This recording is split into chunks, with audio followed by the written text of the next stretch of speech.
Le projet Preventing Plastic Pollution est un dispositif Interreg financé par l'Union européenne à hauteur de 14 millions d'euros. Il est également cofinancé par le Fonds européen de développement régional. Il est composé de 18 partenaires qui sont répartis à l'échelle de 7 bassins versants du côté anglais et du côté français. Un seul objectif pour tous, comprendre et réduire les impacts de la pollution plastique à l'échelle du bassin versant. Le parc naturel marin d'Iroise existe depuis 2007 et s'étend sur 3500 km², englobant de nombreuses activités socio-économiques qui interagissent avec le milieu naturel. Le parc naturel marin d'Iroise est une instance de gouvernance où s'établit une réflexion constante et cohérente pour équilibrer les relations entre les hommes et la mer. Parmi les orientations du parc naturel marin d'Iroise, on trouve la lutte contre la pollution plastique. Depuis 2010, le parc se mobilise notamment à travers des protocoles de suivi, de tri et de quantification OSPAR sur la thématique des déchets.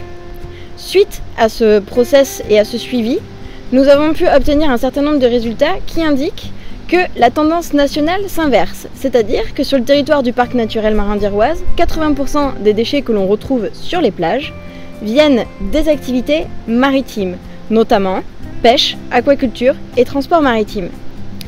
De ce fait, il a paru essentiel de travailler plus intensément sur la thématique des déchets, ce qui nous a amené à nous inclure dans le dispositif Interreg Preventing Plastic Pollution et à proposer 18 actions.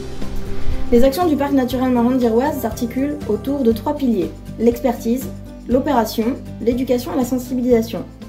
Il est également important de noter que le parc naturel marin d'Iroise est co-leader du Work Package Communication avec le River Trust pour le côté français.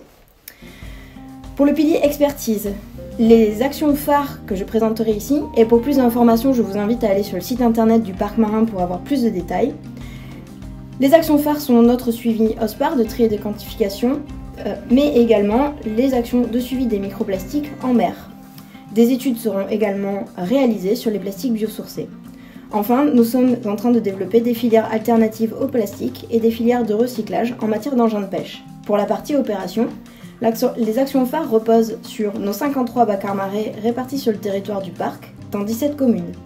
6 opérations de dépollution auront aussi cours dans des zones très difficiles d'accès, de type falaise et milieu insulaire.